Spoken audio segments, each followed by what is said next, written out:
Hello students.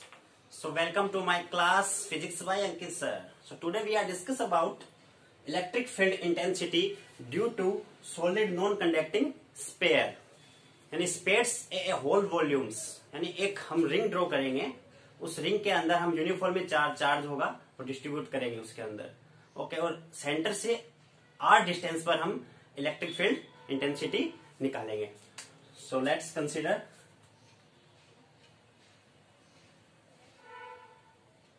मैंने एक spare draw किया, इसके अंदर जो चार्ज है वो यूनिफॉर्मली है. यूनिफॉर्मली इसके अंदर चार्ज हमने डिस्ट्रीब्यूट कर दिया. ओके, यहां सेंटर से आर डिस्टेंस पर यहां पे मैंने मान लिया एक पी पॉइंट. यहां में क्या निकालना है, बाहर की तरफ इलेक्ट्रिक फील्ड इंटेंसिटी. यानी हम क्या निकालेंगे, पहले आउटसाइड हम निकालेंगे, जिसमें आर होगा वो क्या होगा, ग्रेटर देन कैपिटल आर से.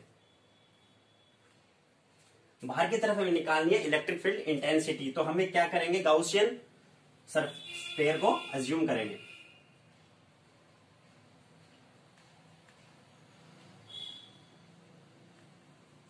ये मैंने गाउसियन स्फीयर बनाया.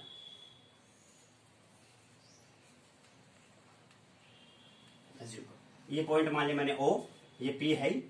इसकी जो रेडियस होगी वो क्या होगी, कैपिटल R. इस साइड में हम क्या निकाल सकते हैं, हम इलेक्ट्रिक फील्ड इंटेंसिटी. इसको मैंने नाम दे दिया dA और इसको मैंने नाम दे दिया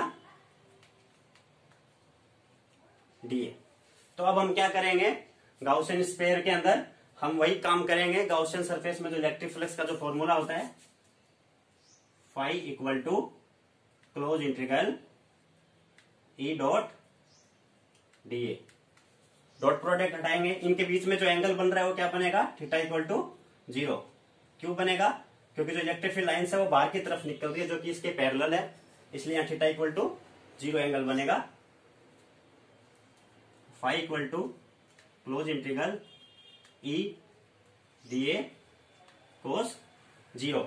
थीटा है जो क्या आएगा, कोस 0. कोस 0 की वैल्यू क्या होगी, 1. Close integral E dA. E क्या है यहाँ पे, कांस्टेंट. कांस्टेंट का क्या नहीं होता, समाकलन नहीं होगा, इसलिए हम इसे बाहर ले लेंगे. तो फाई इक्वल टू क्या आ जाएगा हमारे पास, E close integral dA.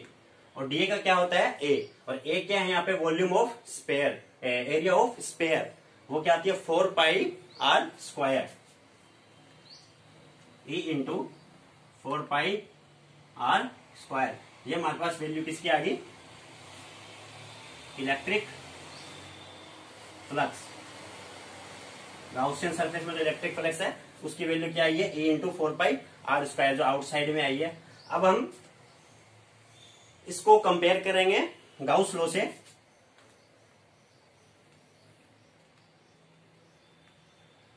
Gauss law से हम इसे कंपेयर करेंगे, जिसका फॉर्मूला क्या आता है, phi equal to Q upon में एप्सिलॉन नॉट. अब फ्रेंड्स, स्टूडेंट्स, यहाँ पे जो स्पेयर मैंने बनाया है ये क्या है, वॉल्यूम चार्ज डिस्ट्रीब्यूशन स्पेयर है. यानी इसको हम किससे डिनोट करते हैं, सिग्मा, रो से. रो से हम डिनोट करते हैं. रो इक्वल टू क्या होता है, चार्ज पर वॉल्यूम, चार्ज अपॉन वॉल्यूम. यानी इस स्पेयर के अंदर मैंने माना यहां पर जो वॉल्यूम है वो है रो. 1 मीटर क्यूब में कितनी होगी, 2 रो. 3 मीटर में 3 रो और 4 मीटर क्यूब में 4 रो. और V मीटर क्यूब में कितनी हो जाएगी, 4/3 पाई R की क्यूब इंटू में रो, जो कि क्या होगा, इसके अंदर चार्ज होगा. यानी 1 मीटर क्यूब में रो, 2 मीटर क्यूब में 2 रो, 3 मीटर क्यूब में 3 रो और रो मीटर क्यूब में V मीटर.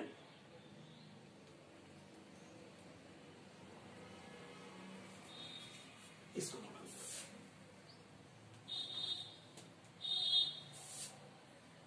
और रो मीटर क्यूब में कितनी होगी, V मीटर क्यूब में 4/3 पाई आर क्यूब इंटू में रो। ओके, तो ये चार्ज की जो इसमें वैल्यू आ गई, इसको यहां पुट कर दीजिए। 4/3 पाई आर क्यूब इंटू में रो अपॉन में एप्सिलॉन नॉट। ये हमारे पास वैल्यू किसकी आ गई? गाउस लॉ से ये क्या आ गई? इलेक्ट्रिक फ्लक्स से। इन दोनों को क्या करेंगे? हम कंपेयर करेंगे। तो मैं कंपेयर करके यही लिख देता हूं, इनको कंपेयर करेंगे।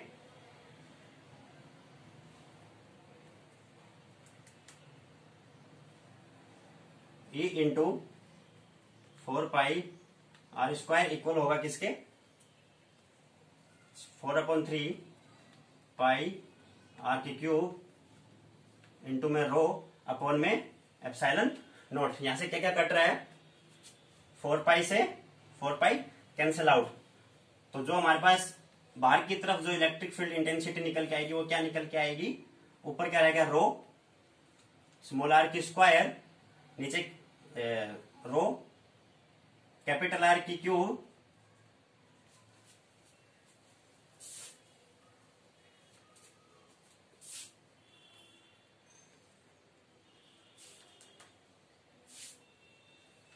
रो कैपिटल आर की क्यूब अपॉन में एप्सिलॉन नॉट आर की स्क्वायर।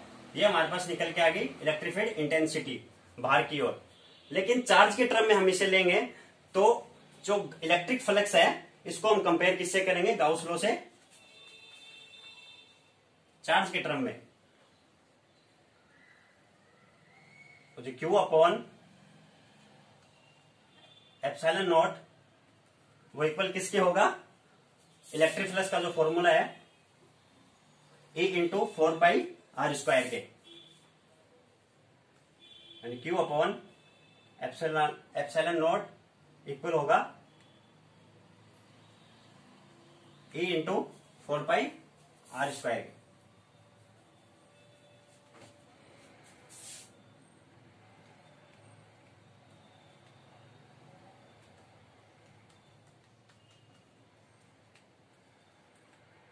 यहां से जो E की वैल्यू निकल के आएगी वो क्या निकल के आएगी? 1/4 pi epsilon naught Q upon R square.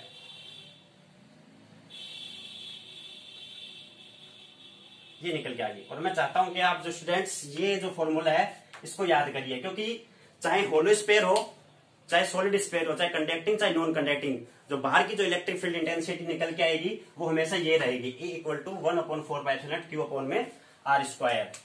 जो आउटसाइड की निकल के आएगी वो हमेशा यही रहेगी। अब हम बात करेंगे इनसाइड की। हम वैसे एक सर्कल ड्रॉ करेंगे, उसमें पूरे सर्कल में हम चार्ज को यूनिफॉर्मली डिस्ट्रीब्यूट करेंगे। फिर हमें क्या निकालना है? अंदर की साइड इंटेंसिटी निकालनी है।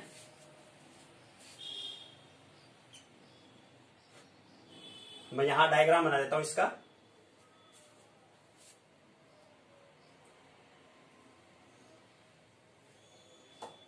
इसमें जो चार्ज है मैंने यूनिफॉर्मली इसमें डिस्ट्रीब्यूट यहां कर दिया।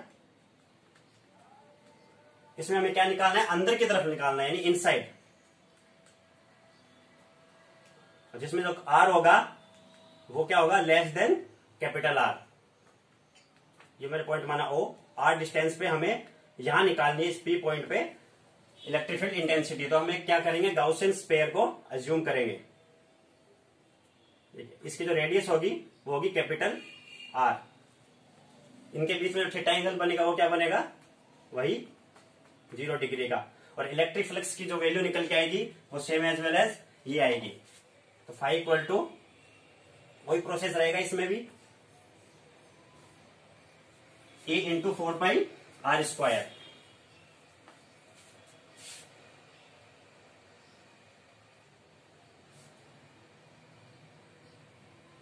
E into 4 pi are square. ये किसकी वैल्यू आएगी? यहां से इलेक्ट्रिक फ्लक्स की अपने पास। अब गाउसियन को लेंगे हम, तो जो गाउस की जो वैल्यू आएगी गाउस लॉ से,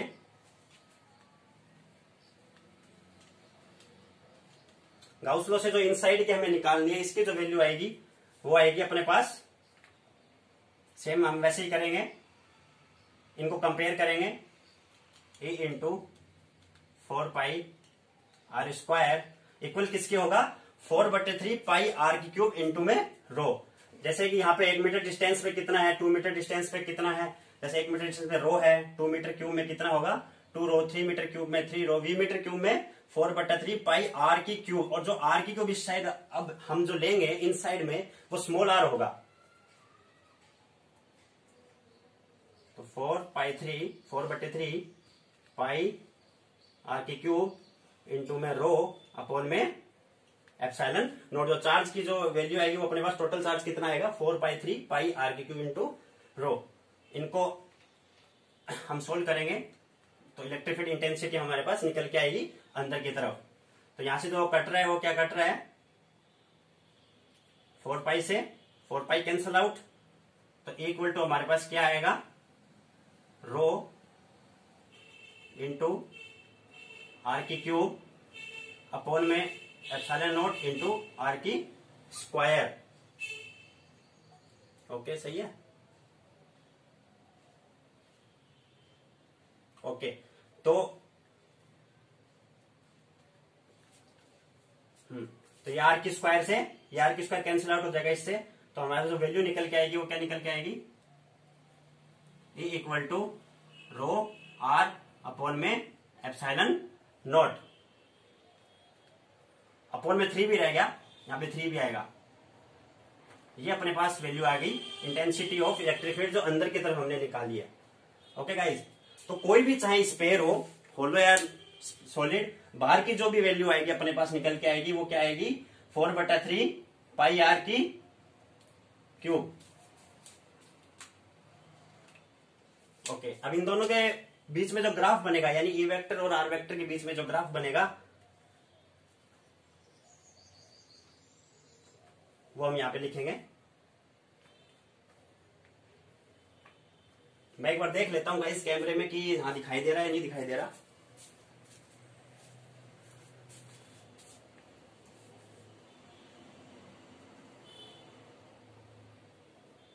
तो ये तो हो गया ई वेक्टर,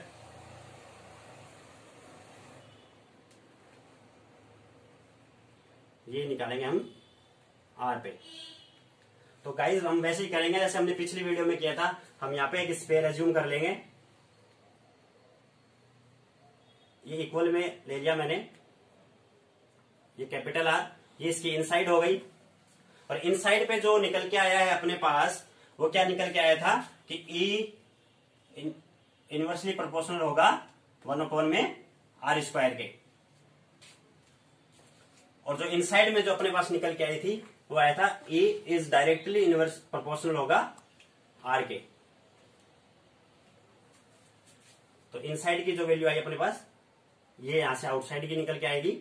तो जो प्रोपोर्शनल है इसलिए जो लाइन आएगी ये सीधी जाएगी, और इनवर्सली प्रोपोर्शनल हुआ तो ये ऐसे आएगी।